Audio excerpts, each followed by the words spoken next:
The Blair Witch Project.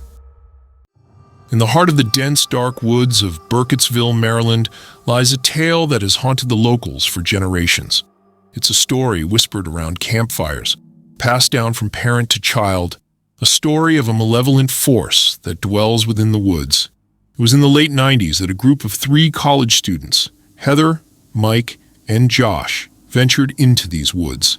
Armed with cameras and camping gear, they set out to make a documentary about the Blair Witch, a local legend said to haunt the woods. Their footage was found a year later, scattered among the trees, telling a tale of terror and the unknown. Years passed, and the legend of the Blair Witch only grew.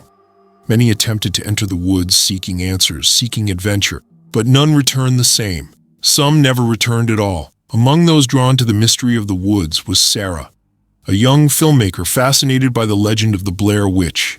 She had studied every piece of information she could find, from the recovered footage to the local legends. Determined to uncover the truth behind the Blair Witch, she gathered her equipment and set off into the woods. Accompanying Sarah were her 2 friends, Mark and Emily. They were skeptical, but supportive of Sarah's quest. As they ventured deeper into the woods, the atmosphere grew more oppressive, the trees seeming to close in around them. Sarah remained undeterred, her determination unwavering. She pushed forward, determined to capture evidence of the Blair Witch's existence. But as night fell, strange things began to happen. Whispers echoed through the trees, indistinct but unmistakable. Shadows moved just beyond the reach of their flashlight beams. The 3 friends tried to reassure each other, but their fear was palpable. As the night wore on, their fear turned to panic. They became disoriented, unable to find their way back to their campsite. The woods seemed to twist and shift around them, leading them deeper into its dark heart. Sarah's camera captured it all, the fear, the confusion, the growing sense of hopelessness. But as they stumbled through the darkness, they began to realize that they were not alone. Something was hunting them, something ancient and malevolent. It toyed with them, leading them in circles, driving them to the brink of madness. In the end, only Sarah's camera was found, the footage revealing a glimpse of the horror that lurked within the woods. The search for Sarah, Mark, and Emily continues to this day, but the woods are silent, keeping their secrets close, waiting for the next unsuspecting victim to wander into its depths. Saw. Detective David Matthews was on the brink of retirement when he received a package. It was a box, nondescript, but for a small, intricate puzzle on the lid. Inside, he found a videotape and a message. "Play me." Curiosity piqued, Matthews inserted the tape. On the screen, a chilling voice spoke. "Hello, Detective Matthews. I want to play a game." The voice belonged to John Kramer, the Jigsaw killer, a man believed to be dead for over a decade. The tape showed a young woman, bound and terrified, trapped in a room with a timer ticking down. Matthews recognized her.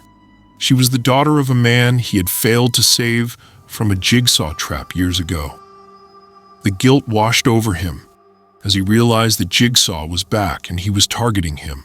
Frantically, Matthews traced the package back to its source, but the trail went cold. Jigsaw was always one step ahead. As the bodies began to pile up, Matthews found himself in a race against time.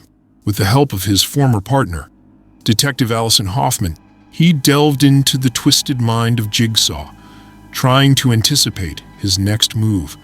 But Jigsaw was always one step ahead. Each trap was more elaborate, more diabolical than the last. Each victim was chosen for a specific reason, their sins laid bare for all to see. As Matthews and Hoffman closed in on Jigsaw's lair, they uncovered a web of lies and deceit that stretched back for years. Nothing was as it seemed, and no one could be trusted. In a final desperate showdown, Matthews confronted Jigsaw, determined to put an end to his reign of terror once and for all. But Jigsaw had one last game to play, one final twist that would leave Matthews questioning everything he thought he knew. In the end, Matthews emerged victorious, but at a cost. The scars of his encounter with Jigsaw would never fully heal, and the memories would haunt him for the rest of his days. As he retired from the force, Matthews knew that Jigsaw's legacy would live on. A reminder that the line between good and evil is never as clear as it seems. And somewhere out there in the shadows, Jigsaw was waiting. His game far from over. Echoes of the Well. In the small town of Astoria, Oregon, a legend lurked beneath the surface, whispered among teenagers like a forbidden secret. It was the tale of a cursed videotape, said to bring death to anyone who watched it exactly 7 days later.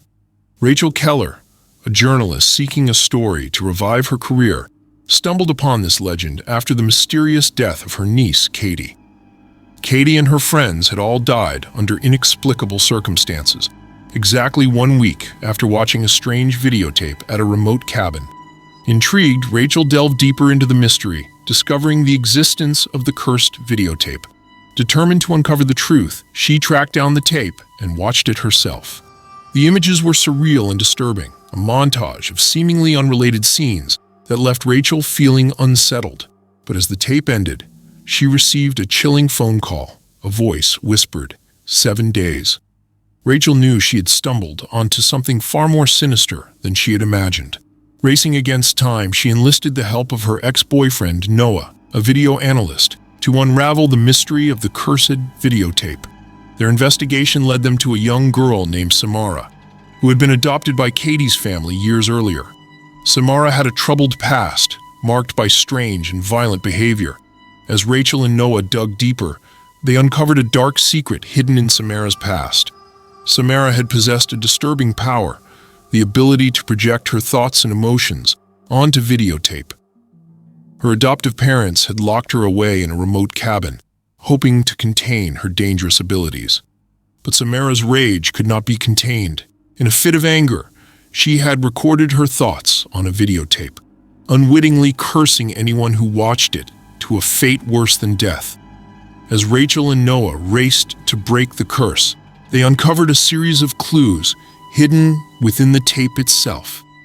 Each image held a secret, a piece of the puzzle that would ultimately lead them to the truth. In a final desperate showdown, Rachel and Noah confronted Samara's ghost, determined to put an end to the curse once and for all. With Samara's vengeful spirit finally at rest, the curse was broken, and peace was restored to Astoria. But as Rachel watched the sun rise over the small town, she knew that the echoes of the well would never truly fade away. The curse may have been broken, but the memories would linger, a reminder of the darkness that lurked just beneath the surface. The Witching Hour. In the early 1600s, in the heart of colonial New England, a family of devout Puritans was excommunicated from their plantation due to their extreme religious views. Forced to forge a new life on the edge of a vast, untamed wilderness, the family built a small farm at the edge of a dense forest. William, the patriarch, was a stern but loving father, determined to provide for his wife Catherine and their 5 children, Thomason, Caleb, Mercy, Jonas, and the newborn Samuel. But as the family struggled to eke out a living on the harsh frontier, tensions began to rise. The forest loomed large over their homestead, its ancient trees whispering secrets that the family could not comprehend. When Samuel disappeared without a trace one fateful afternoon, the family was plunged into a nightmare from which they could not escape. Whispers spread through the small settlement, rumors of witchcraft and dark rituals in the woods. Thomason, on the cusp of womanhood, became the target of suspicion, accused of consorting with the devil. As paranoia swept through the family, each member turned on the other, their once unshakable faith crumbling in the face of the unknown. Caleb, the eldest son, ventured into the woods in search of his missing brother, only to encounter a force more sinister than he could have ever imagined. In the depths of the forest, Caleb encountered a witch, a twisted creature with dark powers beyond comprehension. He barely escaped with his life, but he returned a changed boy, haunted by visions of unspeakable horror. As the family unraveled, Catherine's grief turned to madness, and William's faith was tested to its breaking point. In a desperate bid to save his family, William led them deeper into the woods, hoping to find sanctuary from the evil that stalked them. But the forest held no sanctuary, only darkness and despair. In a final desperate confrontation, Thomasin came face to face with the witch, a creature of pure malevolence that had haunted their family since their arrival in the New World. With her family's fate hanging in the balance, Thomasin made a pact with the witch, sacrificing her own soul to save those she loved. As the sun rose over the forest, the witch's curse was broken, but the cost was high.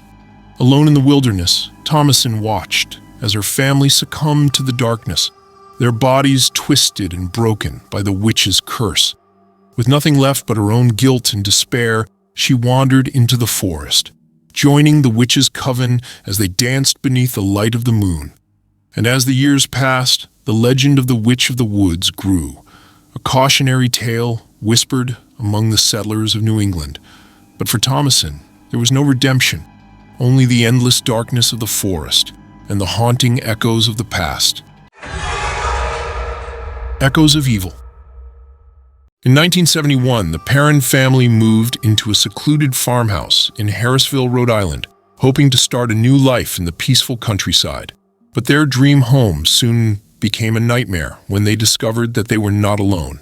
Strange and terrifying occurrences plagued the Perrins from the moment they set foot in their new home. Doors slammed shut of their own accord. Strange voices whispered in the darkness, and unseen hands pulled at their clothes as they slept. Desperate for answers, the Perrins turned to renowned paranormal investigators Ed and Lorraine Warren. With their years of experience in dealing with the supernatural, the Warrens were the Perrins' last hope for salvation. As Ed and Lorraine delved into the history of the farmhouse, they uncovered a dark and disturbing past. The land had once been owned by a witch named Bathsheba, who had sacrificed her own child in a twisted ritual to gain immortality. Bathsheba's malevolent spirit still haunted the farmhouse, feeding off the fear and suffering of the living. But she was not alone. A legion of other spirits, trapped between the worlds of the living and the dead, roamed the halls of the farmhouse, bound to the land by their own tragic pasts. As the Warrens began their investigation, they quickly realized that they were dealing with a force more powerful than anything they had ever encountered before. Bathsheba's hold on the farmhouse was strong, and she would stop at nothing to protect her home from intruders. But Ed and Lorraine were determined to rid the farmhouse of its dark presence, no matter the cost. With the help of a local priest, they performed an exorcism, hoping to banish Bathsheba's spirit once and for all.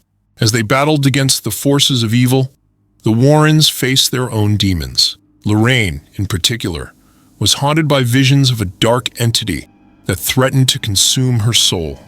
In a final desperate showdown, Ed and Lorraine confronted Bathsheba's spirit, forcing her to confront the evil she had unleashed upon the world. With the power of their faith, they banished Bathsheba back to the depths of hell, freeing the spirits trapped in her thrall. As the sun rose over the farmhouse, the Perron family was finally at peace. The dark presence that had plagued them for so long was gone, and they could finally begin to rebuild their lives. But for Ed and Lorraine, the battle was far from over. As they drove away from the farmhouse, they knew that they would never be free from the darkness that lurked in the shadows, waiting for its next victim.